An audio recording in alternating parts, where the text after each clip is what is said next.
વિદ્યાર્થી મિત્રો, આજે આપણે દેવિકાનું પાચન તંત્ર એના વિશે શીખીશું. પાચન તંત્રની આકૃતિ અહીં બતાવેલ છે.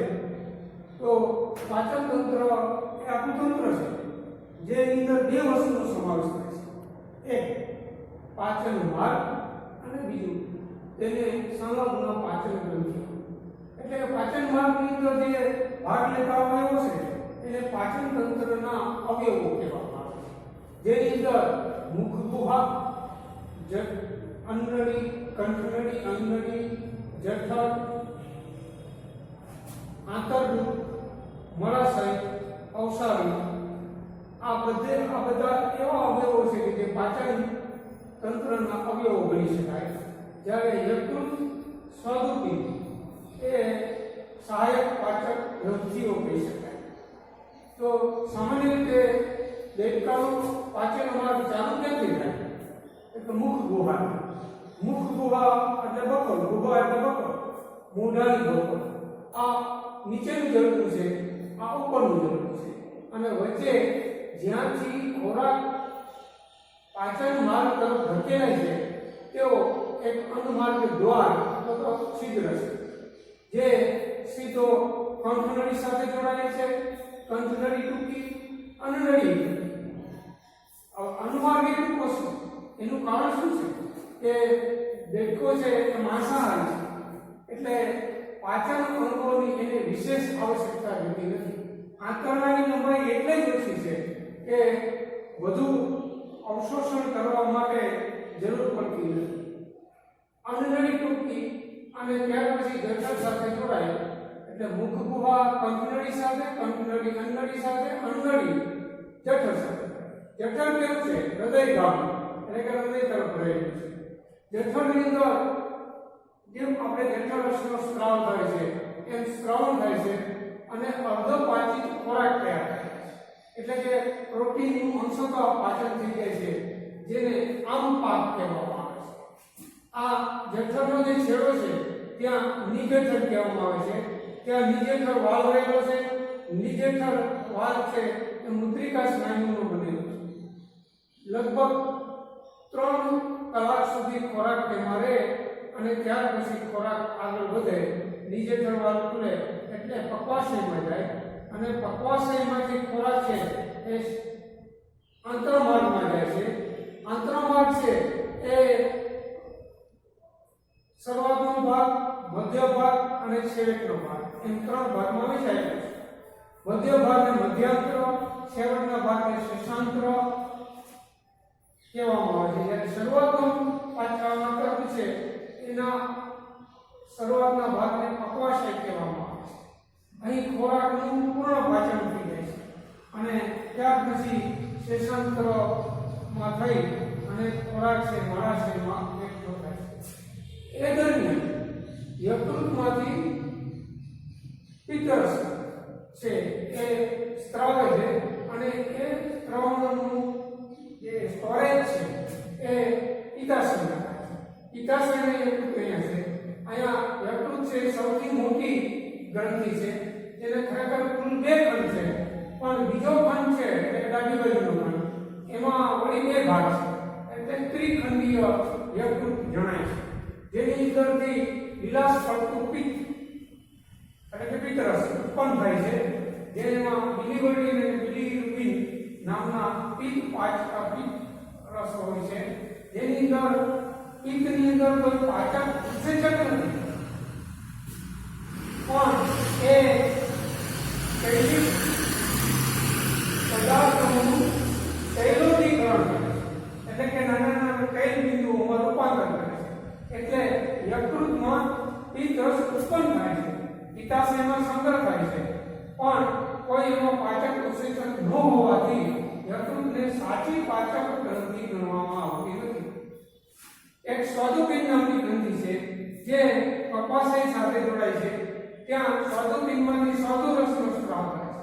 આ સ્વાદુપિંડ રસ છે કેવો હોય છે? એટલે કે બાહ્ય અને અંતઃસ્ત્રાવ બંને પ્રકારનો છે. એટલે કે બહારથી સ્ત્રાવે, અંદરથી સ્ત્રાવે, જે લેંગરહાન્સ કોષપુંજનો બનેલો છે. અંતઃસ્ત્રાવ છે એની અંદર ઇન્સ્યુલિન અને ગ્લુકેગોન છે. ઇન્સ્યુલિન એ એ શર્કરાનું એટલે કાર્બોહાઈડ્રેટનું પાચન કરે છે અને ગ્લુકેગોન છે તેનું યોગ્ય પ્રમાણ જાળવી રાખે છે રુધિરની અંદર. ત્યાર પછી જે નાનું આંતરડું છે તેની અંદર નાના ટૂંકા પ્રવર્ધો છે. આ પ્રવર્ધો દ્વારા પછી જે ખોરાકનું શોષણ થાય છે અને જે શેષાંત્ર ભાગ છે ત્યાં વધારાના પાણીનું શોષણ થાય છે અને ત્યારબાદ જે ન બચેલો ખોરાક છે એ મળાશયમાં પ્રવેશે છે. મળાશય એ મળનું સંગ્રહ સ્થાન છે અને તેની સાથે મૂત્રાશય અને જનન દ્વાર બે જોડાયેલા છે અને એ આખો ભાગ છે મળાશય, મૂત્રાશય અને જનન એને જોડતો ભાગ છે એને અવસારણી કહેવામાં આવે છે. અવસારણી એક કોથળી જેવું છે જેની અંદર મળ, મૂત્ર અને જ્યારે પ્રજનન સમયે તેની અંદર શુક્રકોષ અથવા તો અંડકોષ ત્યાં જોવા મળે છે.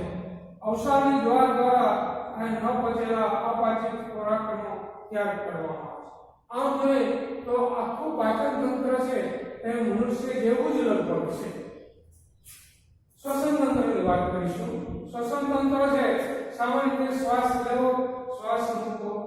દેડકાની અંદર 3 રીતે શ્વસન થાય છે. એક ત્વચીય એટલે કે ચર્મ દ્વારા, ભીની ચામડીમાં નાના નાના છિદ્રો રહેલા છે.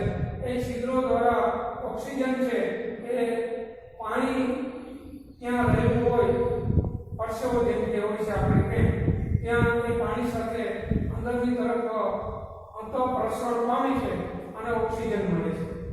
ત્યાર પછી મુખ કંઠનાળીઓ, મોઢાની અંદર છે એ મોટે ભાગે દેડકો જ્યારે સક્રિય હોય છે ત્યારે મુખ કુવા ખોલે છે અને બંધ કરે છે.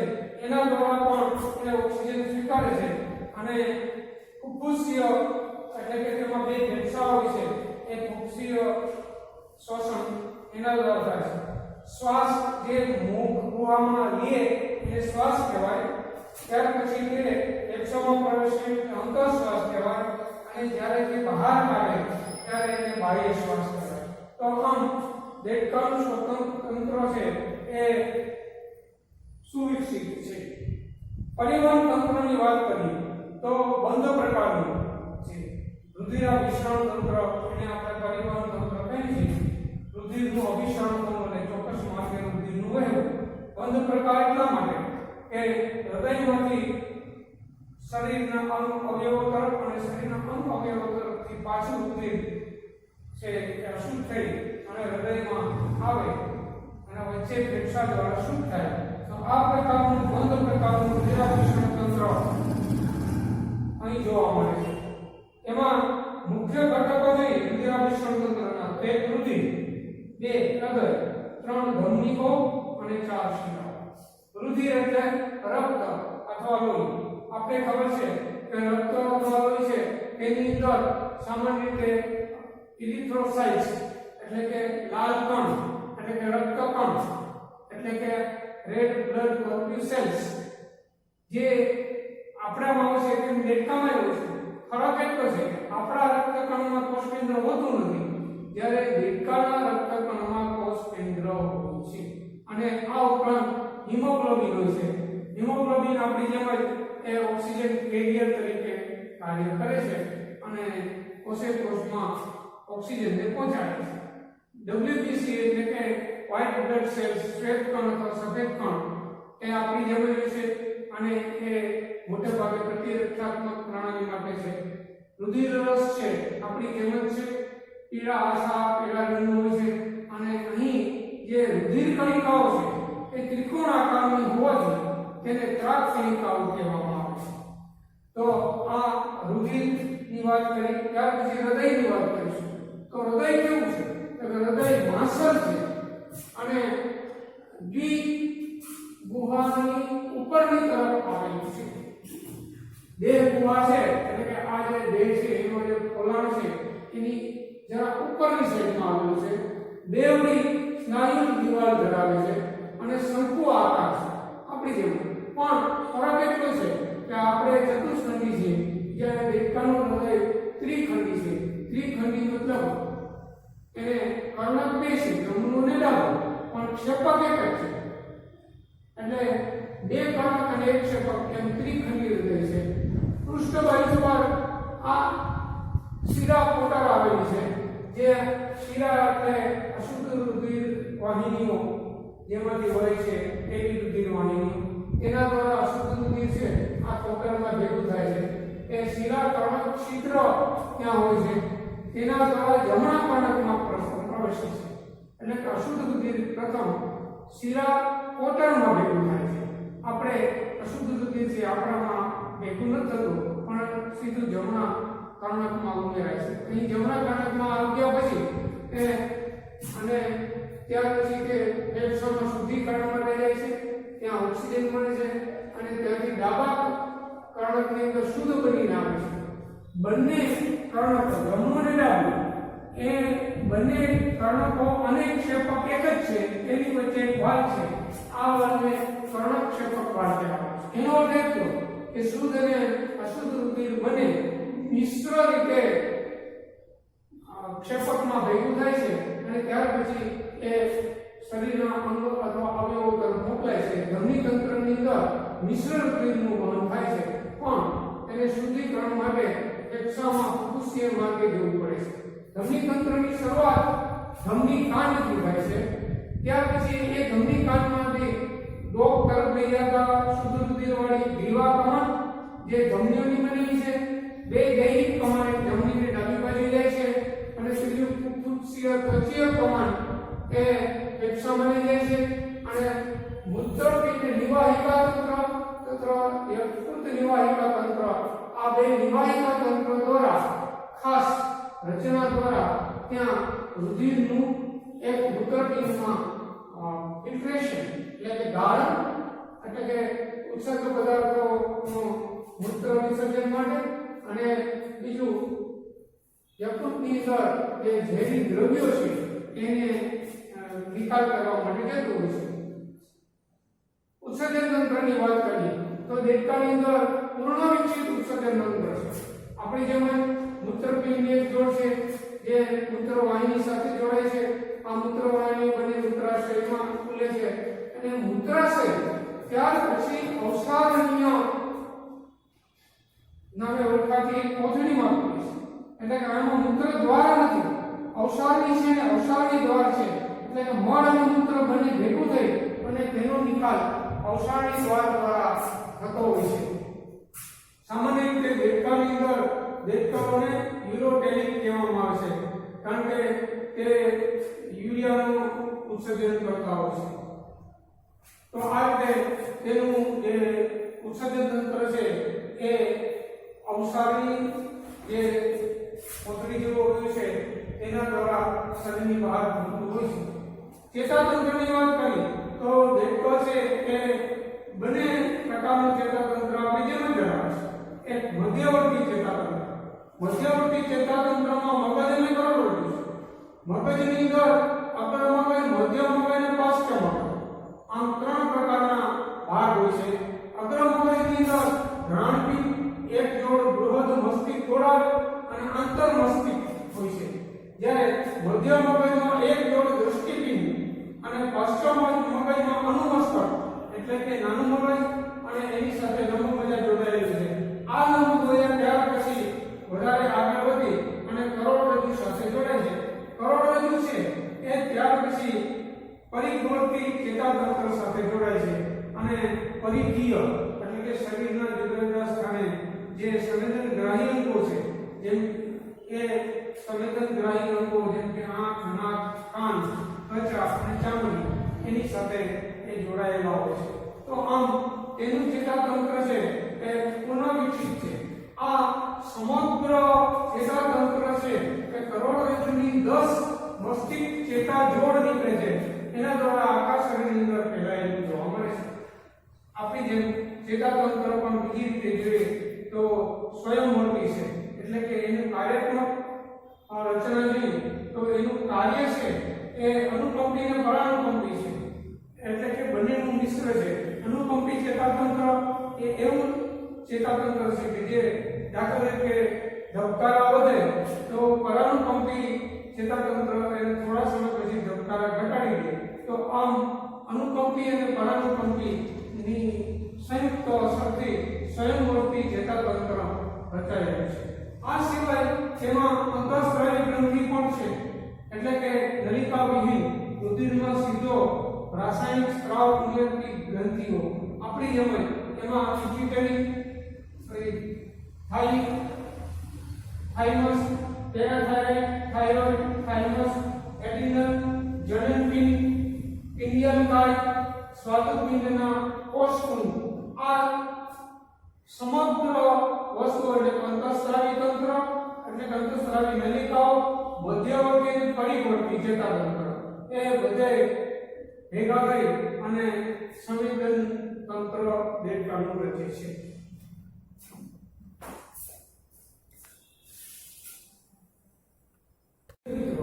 આજે આપણે પ્રજનન તંત્ર દેડકાનું કેવું હોય એની ચર્ચા કરીશું. દેડકો છે એ નર અને માદા બંને અલગ હોય છે, આપણે જોઈ ગયા, એટલે એકની પ્રાણી છે. એટલે નર પ્રજનન તંત્ર અને માદા પ્રજનન તંત્ર અલગ અલગ છે.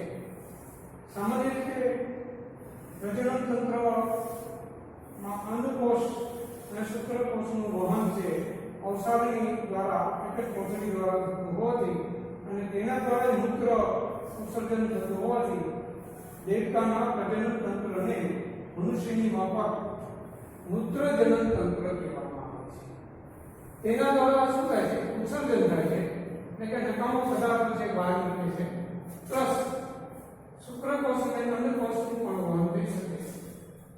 નર દેડકાની અંદર જોઈએ તો નર પ્રજનન તંત્ર છે, એમાં ઉત્સર્જન અને જનન એ બંને એકી સાથે થતું છે, એકી સાથે જોડાયેલા છે.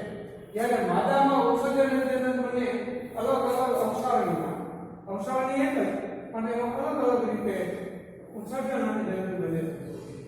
નર પ્રજનન તંત્રમાં એક જોડ મૂત્રપિંડ હોય છે, સામાન્ય રીતે આછા પીળા રંગના અને વૃક્કાકાર મૂત્રપિંડ છે. સ્થાન અને મૂત્રપિંડ છે એ એની ઉપર શુક્રપિંડ રૂપે, અહીંયા મૂત્રપિંડ છે એની ઉપર શુક્રપિંડ રૂપે એક જોડ શુક્રપિંડ હોય છે. મૂત્રપિંડ ઘેરા રચાયેલા છે, જ્યારે શુક્રપિંડ છે એ પીળા રંગનું છે અને એ વૃક્કાકાર છે. એનું સ્થાન ક્યાં છે? કરોડરજ્જુની પશ્ચ બાજુ, બંને બાજુ એક એક એમ આવેલા છે. આ મૂત્રપિંડ છે એ ઘેરા કથાઈ રંગના ચપટા લંબો હોય છે, શુક્રપિંડ છે આછા પીળા રંગના અને વૃક્કાકાર છે. ઉત્સર્જક મહિનો નેફ્રોન છે. નેફ્રોન એટલે મલ્પીડિયમ કાય જે આપણે છે તેની અંદર પાઉલિનની કોથળી દ્વારા સૂક્ષ્મ ગાન થાય એ પ્રકારનું એકમ છે, એ નેફ્રોન કહેવાય છે.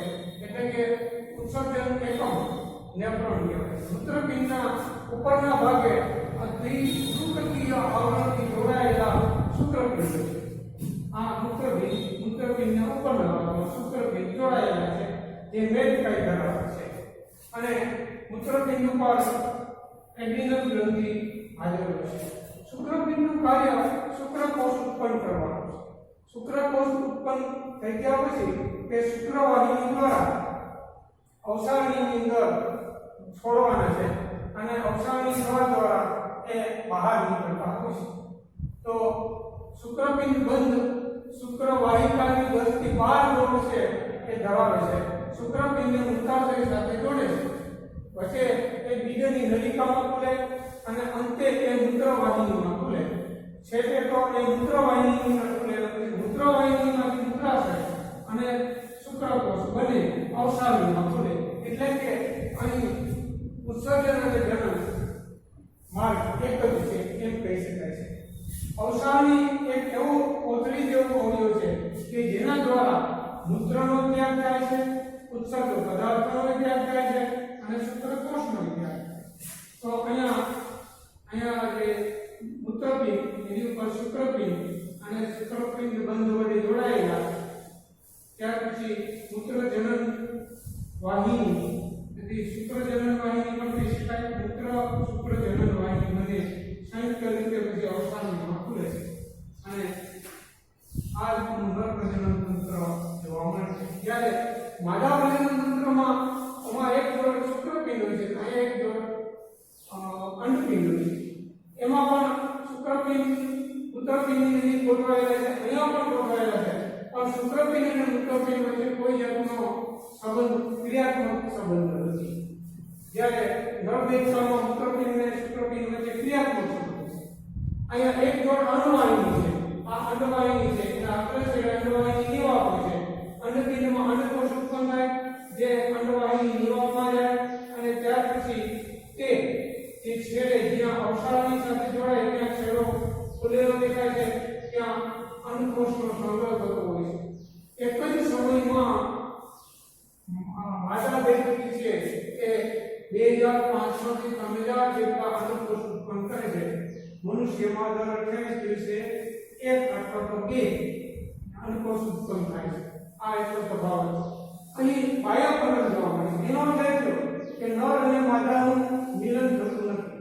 નર દેહકો અવસાળી દ્વારા ઉત્પન્ન થયેલ શુક્રકોષ પરિપક્વ અવસ્થાએ પાણીમાં છોડી દે છે. માદા દેહથી પરિપક્વ અવસ્થાએ ઉત્પન્ન થયેલ અંડકોષ છે એ પાણીમાં છોડી દે છે. પાણીમાં તરતા અંડકોષ અને શુક્રકોષ એ બંને જો મિલન પામે તો ફલન થાય છે, અને જો ફલન થાય તો એમાંથી યુગ્મન અને કલિકા ઉત્પન્ન થાય અને ભ્રૂણનો વિકાસ થાય. ભ્રૂણ વિકાસ પામે એટલે બિંબ સ્વરૂપે, એટલે કે નાનકડા એક બિંબ એટલે કે જાડા લાકડી જો આકાર બની હોય એના સ્વરૂપે ઉત્પન્ન થાય છે. ત્યાર પછી રૂપાંતરણની વિવિધ અવસ્થાઓમાંથી પસાર થઈ ટેડપોડ બને છે, અને ટેડપોડમાંથી વળી પાછી અવસ્થાઓમાંથી પસાર થઈ અને પુખ્ત દેહકો થાય છે. અને પુખ્ત દેહકો છે એ પાણી અને જમીન બંને પર રહી શકે એ ક્ષમતા ધરાવે છે, એટલે એ ઉભયજીવી છે. ઉપયોગ સામાન્ય રીતે દેહકો કીટાહારી છે, એટલે કે કીટકોનો નાશ કરે છે. એ દ્રષ્ટિએ એ પાકનું સંરક્ષણ કરે છે કીટકોથી, અને પર્યાવરણીય સંતુલન, કીટકોની સંખ્યા વધી ન જાય એ માટે એ ખૂબ ઉપયોગી છે. વળી દેહકો પોતે આહાર કડી અથવા આહાર શૃંખલાનો એક મહત્વનો ભાગ છે. વિવિધ આહાર પેઢીમાં દેહકો છે એ કોઈનો આહાર બનતો હોય છે, જેમ કે સાપનો પણ આહાર બની શકે છે. એટલા માટે એ આહાર શૃંખલાની મહત્વની કડી. ઉપરાંત દેડકાના માંસલ પગ છે એ પગ ખોરાક તરીકે કેટલાક યુરોપિયન કન્ટ્રીઝમાં ઉપયોગ થાય છે.